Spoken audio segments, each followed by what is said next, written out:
Rien ne va plus entre le PSG et le Real Madrid, la tension est palpable entre les deux présidents. Restez bien connectés, on vous explique tout ça dans un instant. Le JT Foot Mercato avec Unibet.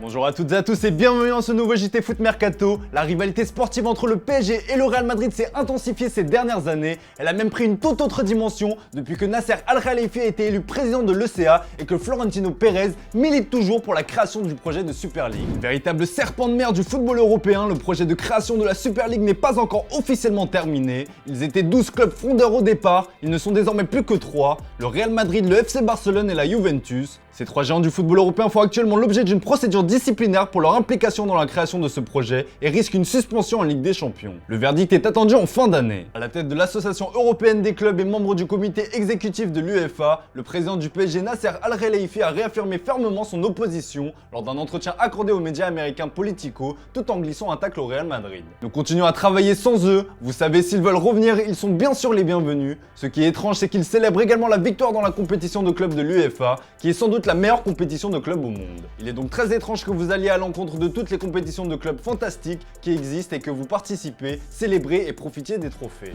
Un tacle glissé en direction de Florentino Pérez, le président du Real Madrid, qui a immédiatement rétorqué lors de l'assemblée annuelle du club madrilène. Nasser Al-Khelaifi a dit que le Real Madrid poussait pour la Super League parce qu'il avait peur de la concurrence. Peut-être qu'il faut lui rappeler qui est le Real Madrid, le club le plus titré de l'histoire.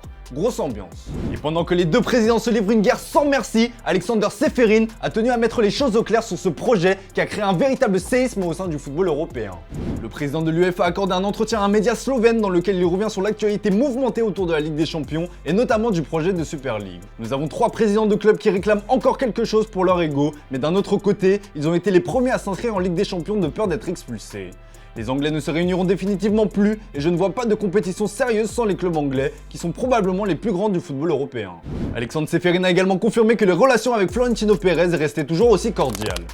Bon, on va parler de la vraie Ligue des Champions avec l'Olympique de Marseille qui joue très gros ce soir face au Sporting. Et vous en avez désormais l'habitude, avec notre partenaire Unibet, profitez de 200 € de paris offerts pour toute première inscription avec le code FMUNI. Pour vous aider un peu, voici les pronos de la rédac. Ce sera une victoire 2-1 du Sporting pour Guillaume, la première victoire de l'OM sur le score de 1-0 pour Antoine et un match nul 1 but partout pour moi. Pour les plus fous, on vous propose un petit pari fun avec le doublé d'Alexis Sanchez, cote à 10,50. Et ce n'est pas tout, toujours avec notre partenaire Unibet, tentez de remporter le maillot de votre choix. Vous connaissez la chanson, donnez-nous le bon prono de OM Sporting et on tirera au sort un gagnant dans les commentaires. Dans le reste de l'actu, Arsenal prépare un très gros coup pour William Saliba. De retour à Arsenal cet été après un prêt réussi à l'Olympique de Marseille, William Saliba impressionne tout le monde outre-Manche. Le défenseur de 21 ans s'est imposé comme le leader de la défense des Gunners. Euro à Londres, Saliba n'est pas étranger à l'excellent début de saison des hommes de Mikel Arteta. Conscient de son apport, les dirigeants londoniens souhaitent déjà le récompenser. Le Daily Mail indique qu'Arsenal veut lui offrir une prolongation, c'est même une priorité pour les dirigeants. Le principal intéressé a déjà vendu la mèche et avoué que c'était bien dans les tuyaux. Pour rappel, William Saliba est sous contrat avec les Gunners jusqu'en 2024. Monstrueux avec Manchester City depuis le début de la saison, Erling Haaland a dévoilé le secret de son efficacité redoutable. 17 buts et 3 passes décisives en 11 matchs toutes compétitions confondues, le cyborg norvégien est sur un nuage en ce début de saison. Il n'a nullement été question d'adaptation pour Erling Haaland qui semble déjà avoir trouvé sa place dans l'effectif de Pep Guardiola. Mais comment expliquer une telle efficacité face au but? Évidemment son talent y est pour beaucoup, mais l'attaquant de 22 ans a révélé que c'est surtout grâce aux lasagnes de son père. J'ai cela avant chaque match à domicile maintenant et cela s'avère assez bien, donc il doit y avoir quelque chose de spécial qui y ajoute.